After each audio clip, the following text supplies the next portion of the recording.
Hello, coin collectors out there. Welcome back to the Big D Coins channel. Hopefully everyone is having a great day as always. In today's video, we're not going to look at these four right here. These are the ones that we just covered in the previous video that I'm recording. These are the first four in the presidential dollar coin series. In that video, we covered the basics of these coins. We looked at Washington, Adams, Thomas Jefferson, and Madison. But in this video, we are going to slide in these coins right here. And guess what? They're the next four in the series. So we look at Presidents 5, 6, 7, and 8. And that includes James Monroe, John Quincy Adams, Andrew Jackson, and Martin Van Buren. Now, the mintages of these coins tell an interesting story because they are on the constant decline. There are actually less of these that were made than the previous year in 2007. When we look at the George Washington dollar coin, we called out the fact that there were 176 million of them made at the Philadelphia Mint. And then we look at the Van Buren coin down here, and there are only 51 million of these made at the Philadelphia Mint. So a steady decline throughout the year 2007 to 2008 for the mintages of these, and they started to kind of stockpile in the mint reserves, and they eventually stopped making these for general circulation starting in the year 2012. There is one clarification I want to make on the 2007 coins. We looked at the Thomas Jefferson. We looked at the missing edge inscription for Washington, Adams, and Thomas Jefferson. Thomas Jefferson was the rarest of the bunch for the missing edge inscription. There is another error out there associated with this coin right here. There is what's known as the 2000S Jefferson proof out of sequence edge inscription.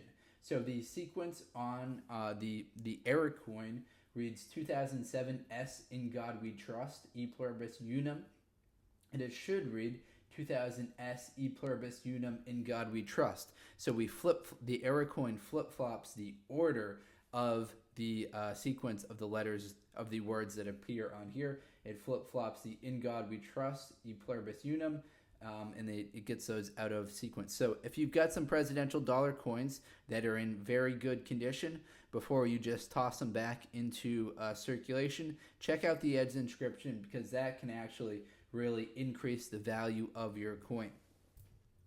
All right, now on to these four right here. And I do want to mention, I do have some foreign coins lined up for the end of today's video. So we have, let me just get these back in the right sequence. We have this dime lined up to share with you at the very end of the video. This dime is dated 1960. It is from Canada.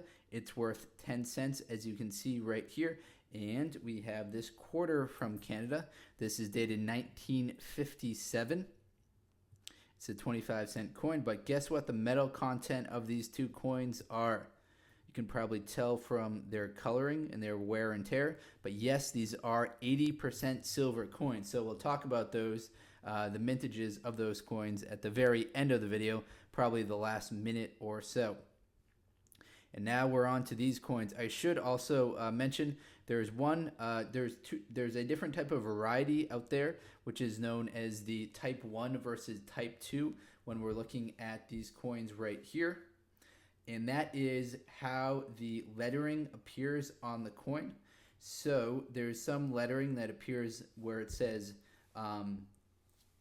where the lettering is kind of right side up when you flip it over right here. That is the type A, I believe.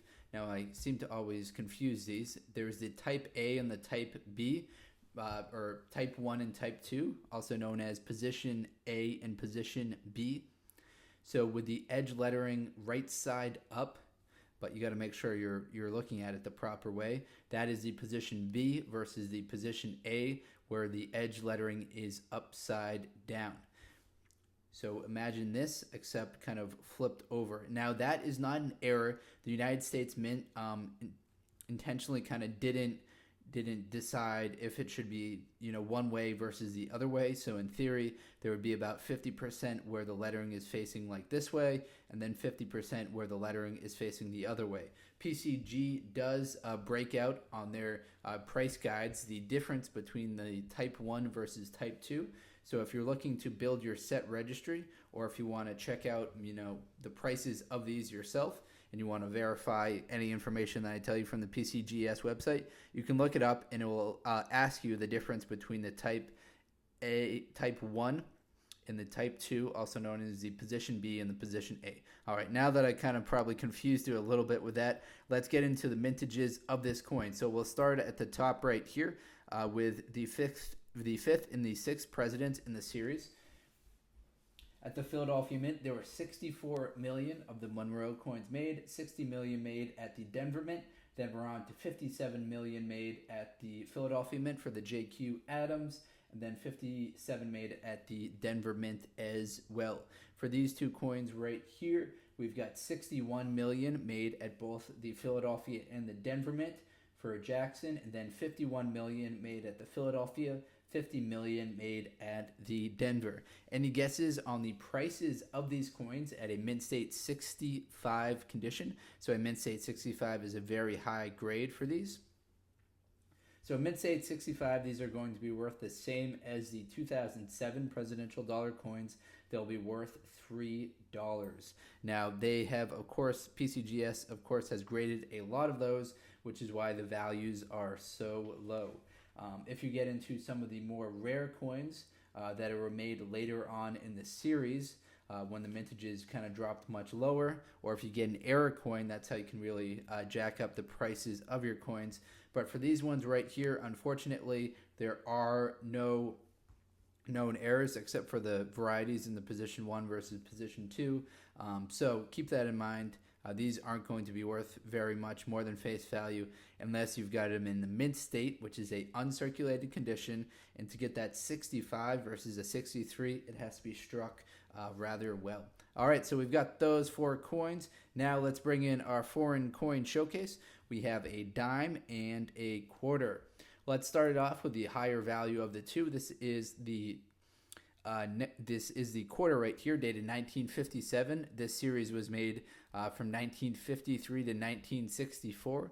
It's the Canadian part of the Canadian dollar series. Its silver is 80%. The total weight of the coin is 5.83 grams. On the reverse side right here, in case you're unfamiliar with the Canadian coins, we see a caribou. It's accompanied with the face value and the surrounding inscription, Canada. Now, the mintage of the one I've got right here, dated 1957, there are 12 million of these that were made. On the obverse, we see a much younger portrait of Queen Elizabeth II than you might be used to seeing. So we see Elizabeth II right there, then Queen by the grace of God, which is what the De Gratia Regina translates to. So this is the second portrait of Queen Elizabeth. This is the portrait of Queen Elizabeth II when she was 27 years old. All right, now on to the dime. This is also a 80% silver coin, but the total weight of the coin drops off from 5.83 grams for the quarter to just 2.33 grams for the dime. So this will have about half of the silver melt value of the previous one, although it is the same 80% silver, just a smaller coin. On the reverse side of the coin, we see the blue nose under sail. It's a Canadian schooner from Nova Scotia. It's a celebrated racing ship and a symbol of the province. It's surrounded with the face value and the inscription, Canada. So very cool right there. These are all circulating coins. Now this coin right here is dated 1960. And as far as 1960, there are actually 45 million of these that were made. So you can definitely get your hands on one of these based on the fact that it's not much silver to it. And there were 45 million of them that were made. On the obverse side, we see the same portrait that we're looking at earlier of Queen Elizabeth II, just a smaller coin.